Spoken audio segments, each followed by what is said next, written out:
Grand Ledge, but ahead of that event and ahead of their storytelling, we are getting a little bit of a sneak peek at it. So Trey, do you mind starting and reading a couple pages of your book?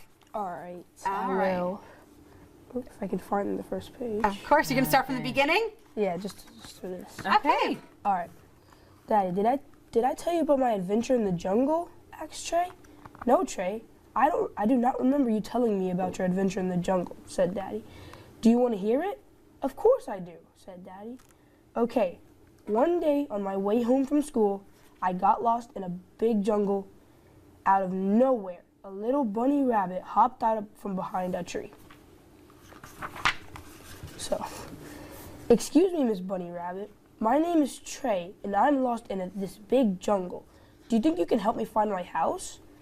You can call me Riley, said the rabbit. And no, I cannot help you find your house. I am far too small, and I've never been out of the jungle. Don't worry, Riley. Everyone has a superpower. I bet you can jump really high. Can you jump and see if my house is behind all these tall bushes? I like it. That was amazing. Awesome. And I like how you left us with just a little bit. We're going to find out more about what happened to the rabbit and Riley and everybody after. Yes, but I like that theme of having, we all have a superpower, and you're asking that question right in the first couple pages of your book. All right, and Avery, are you ready to do us a little bit of a reading as well? Yeah. All righties, whenever you are ready. It was a perfectly normal night. I was getting ready for bed, brushing my teeth, and hugging my parents goodnight. As I lay in bed, something felt a little off. I could hear a low grumbling. At first, I shrugged it off, thinking it was my brother's stomach rumbling on the other side of the room. But the grumbling continued and grew louder. Shocked and afraid, I looked under my bed, and my worst fears were confirmed. There was, in fact, a very hairy monster under my bed. I leaped out of bed and frantically ran down the hallway to my parents' room. Oh. I jumped into their bed and under the covers. Avery, what's wrong? Asked my mom, as calmly as I could explain. Mom, there's a very hairy monster living under my bed. It is purple with 2 white spots, and it makes a grumbling sound that growls louder and louder. But guess what? My parents didn't believe me. They said it was just my imagination. How can it be just my imagination? I thought I literally just saw it with my own 2 eyes. Even though they didn't believe me, they allowed me to sleep in their bed that night. Determined to prove them wrong, I got up extra early the next morning to set up traps all around my room. You won't believe it, but one of my traps went off by accident. It was so loud that I woke up my parents, and all they did was call out my name and yell and shout, "Be quiet!" But I knew I had to catch whatever it was. That night I was on high alert, looking for signs of the mysterious creature. Then suddenly my trap went off. Wow. Oh my God.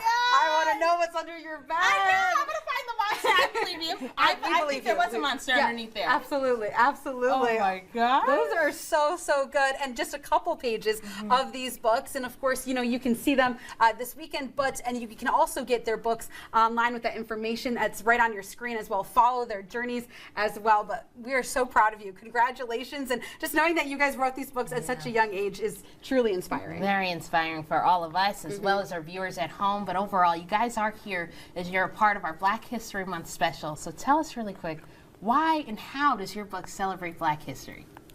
Well, it can like help young Black girls like figure out like, oh, I'm scared of this. Maybe you can try to overcome your fear. That's right. And what about you, Trey? So, well, mine is like, it can help like not just young African Americans like me, but like anybody who needs to find their superpower.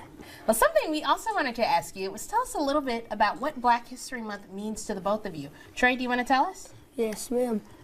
So I'm studying a man called A.C. Jackson, and he was one of the greatest surgeons in America. So he was a great guy, but he got killed in Greenwood when the mob came. And so we can just by writing this book, we can respect him, and she's her person that she's respecting too. That's right. And Avery, what can you tell us? My person is Phyllis Wheatley, and well, she is a writer too, and she was like young when she wrote her book too, and well, yeah, and she was born in West Africa, and yeah. So. That's right, and you both are kind of finishing the work that both of them had started, and you're paving the way for other young kids too as well, just like you, like how they did for you too.